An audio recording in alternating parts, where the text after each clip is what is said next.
Pasintabi po, naputulan ng kaliwang kamay ang isang pulis matapos pagtatagain ng nag-amok na lalaki sa San Jose, Camarines Sur. Responde ang mga pulis sa pag-aamok ng lalaki sa barangay Kalalahan nitong Sabado. Hindi na nahagip sa video ang aktual na pananaga ng lalaki.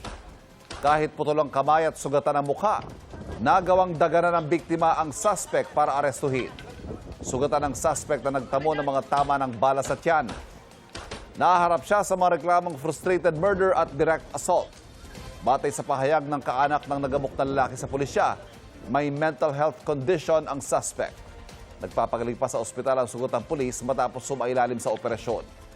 Binigyang pugay ng National Police Commission ang kanyang sakripisyo at tapang.